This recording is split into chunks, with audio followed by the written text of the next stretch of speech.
Bonjour à tous, bienvenue dans ce nouveau numéro de Cap Amérique. Au programme cette semaine, 2 nouvelles applications à la rescousse des Brésiliens face à la recrudescence des fusillades. Les smartphones sont désormais utilisés pour s'éviter des balles perdues. L'affaire Bob Bergdahl, de nouveau à la une aux États-Unis. Cet ex-captif des talibans afghans avait provoqué la controverse à sa libération. C'était en 2014. Et puis, il est l'un des symboles aux États-Unis d'une époque insouciante. Les diners américains sont aujourd'hui outre-Atlantique menacés d'extinction. Et tout d'abord, notre chiffre de la semaine, 15. C'est le nombre de fusillades enregistrées en moyenne chaque jour à Rio, des face-à-face entre police et gangs armés qui font bien souvent des victimes collatérales. La dernière remonte à lundi dernier. Une touriste espagnole visitant à bord d'un autocar la dangereuse favela de Rocinha a été tuée par erreur par la police. Le véhicule avait par inadvertance forcé un barrage. C'est ce genre de déconvenus que visent à éviter 2 nouvelles applications désormais disponibles sur smartphone. Les explications de Florence Gaillard.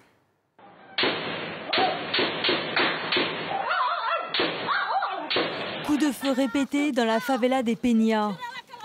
Chaque année, des milliers de personnes sont tuées à Rio. Les quartiers nord sont les plus touchés. Alors, pour éviter les balles des gangs ou de la police, des applications mobiles ont été créées. La plus récente, c'est OTT, l'acronyme de Où les tirs ont lieu. Elle permet aux utilisateurs de donner en direct des informations sur une fusillade et à d'autres de l'éviter.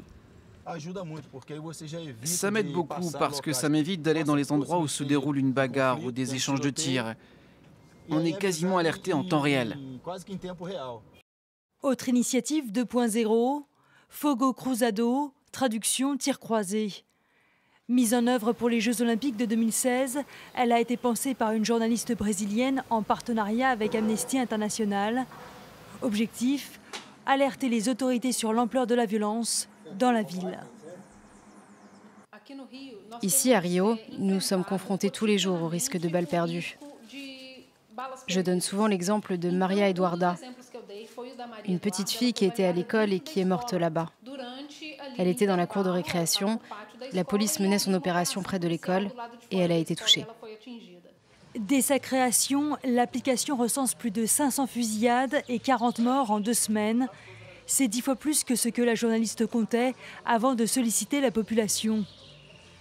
Aujourd'hui, ils sont plusieurs dizaines de milliers d'utilisateurs à Rio, ce qui permet aux ONG d'analyser les répercussions de ces fusillades. À 6 occasions différentes, nous avons assisté à des opérations de police équipées de nombreux pistolets et de fusils de longue portée. Nous avons compté 200 coups de feu.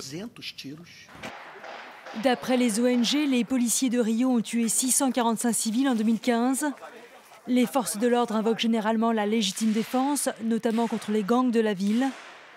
Au premier semestre 2017, Rio a connu son plus haut niveau de violence depuis 8 ans, avec près de 3500 homicides. Le reste de l'actualité du continent, c'est tout de suite. En bref et en images, l'opposition vénézuélienne plus divisée que jamais, en cause le départ d'une de ses figures majeures, partisan de davantage de fermeté face à Nicolás Maduro. Enrique Capriles a claqué la porte cette semaine de la coalition formée par l'opposition. De quoi faire les affaires du président dont les pouvoirs se sont vus renforcés ces dernières semaines, et ce malgré des mois de manifestations, malgré la mort aussi de 125 manifestants. Aux États-Unis, de nouvelles voix s'élèvent avec fracas contre Donald Trump. 2 sénateurs républicains ont violemment critiqué mardi le chef de la Maison-Blanche. Un homme dangereux pour la démocratie et complètement menteur, selon Bob Corker et Jeff Flake. Les noms d'oiseaux ont dans la foulée fusé sur le compte Twitter du président américain.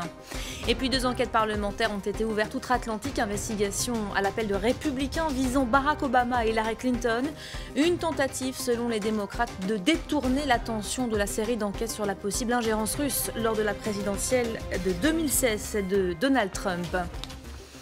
On reste aux États-Unis pour vous parler de cette affaire qui fait grand bruit dans le pays, celle de Bob Bergdahl, cet ex-captif des talibans afghans pendant 5 ans après avoir quitté son poste.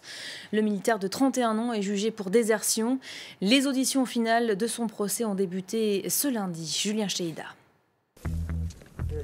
Juin 2009, le sergent Bob Bergdahl déserte son poste situé dans les montagnes afghanes. Quelques heures plus tard, il est capturé par un groupe terroriste affilié aux talibans. J'étais à l'arrière d'une patrouille, je me trouvais un peu à l'écart et c'est là que j'étais capturé. Pour sa défense, le soldat a déclaré avoir quitté son poste suite à un problème important dans la chaîne de commandement, sans donner plus de détails. Durant ses 5 années de captivité, il dit avoir été torturé presque tous les jours et aurait tenté de s'échapper plus d'une dizaine de fois. En 2014, les talibans le relâchent en échange de la libération de 5 détenus de Guantanamo.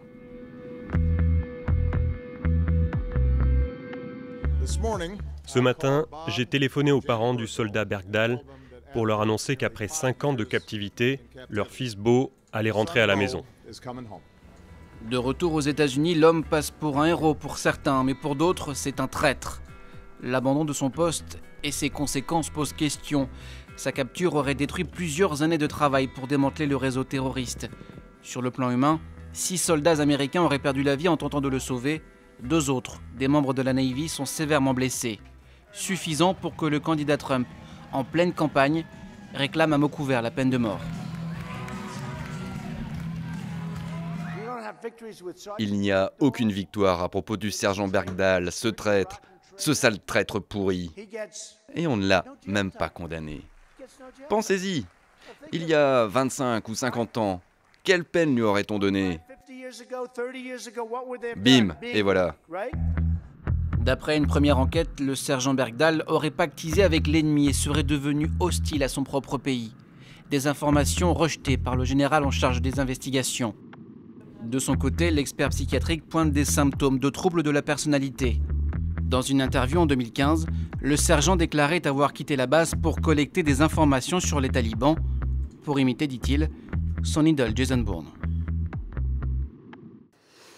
On reste aux États-Unis pour notre image de la semaine. Cliché ici d'un restaurant américain délabré, l'un de ceux que l'on appelle les fameux diners, ces endroits où l'on aimait se retrouver autrefois pour leur convivialité, leurs petits plats maison et bon marché. Eh bien, ces sites, considérés par certains comme une véritable institution, sont aujourd'hui menacés d'extinction. Nos confrères de France 2 ont enquêté. Reportage. Au milieu du quartier le plus touristique de New York, à Times Square, voici le diner le plus célèbre du pays. Il faut dire que Stardust est une institution, une attraction. C'est un peu Broadway, avant l'heure. C'est quelqu'un qui m'a conseillé de venir, c'est le meilleur endroit de la ville. Il y a une super ambiance, les gens chantent, c'est génial. Ici, les serveurs poussent la chansonnette plusieurs fois par soir pour le plaisir, mais surtout pour la réputation et la fréquentation des lieux. Et ça marche. Stardust est même le 2e restaurant le plus fréquenté de New York. Mais tous les diners n'ont pas cette chance. Bienvenue dans le cœur de Tribeca. On est à l'angle de Varick et de West Broadway. Dans cet immeuble, les appartements se vendent plusieurs millions d'euros, à l'image d'un quartier transformé au détriment des petits commerces qui ne peuvent suivre à cause de l'augmentation des loyers. Ici, ils atteignent facilement 10 000 euros par mois. La seule véritable raison pour laquelle on est encore là, c'est parce qu'on possède le terrain. Notre histoire, c'est vraiment ce qui fait que l'Amérique est géniale. Mon père est arrivé ici il y a 50 ans, de Grèce, comme un simple immigré.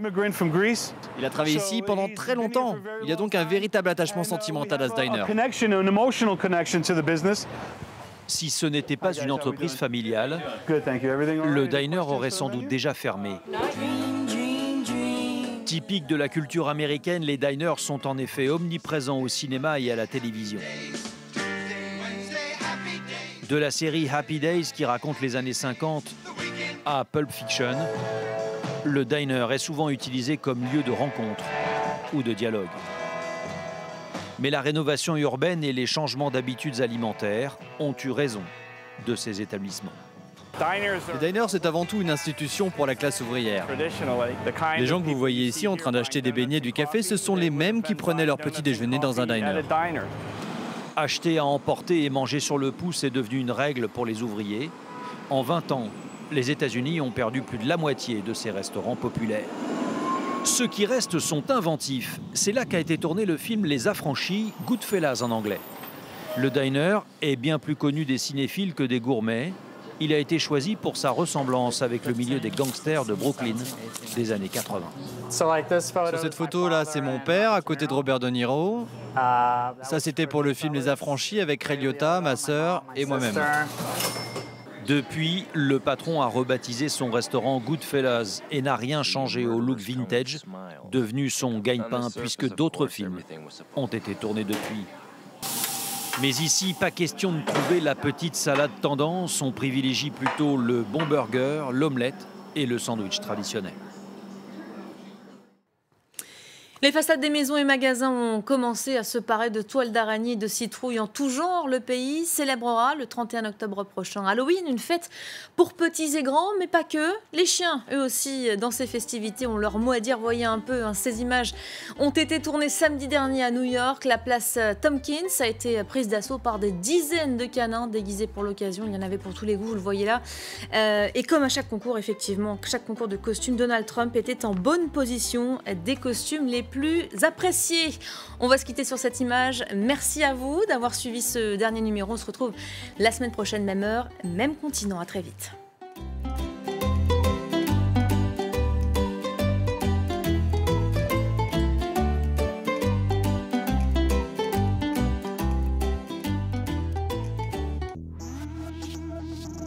Billet retour, présenté par Vincent Roux. En 1941, Hitler décide d'envahir la Russie. À Leningrad, la résistance s'oppose à l'armée allemande. Le siège va durer 900 jours.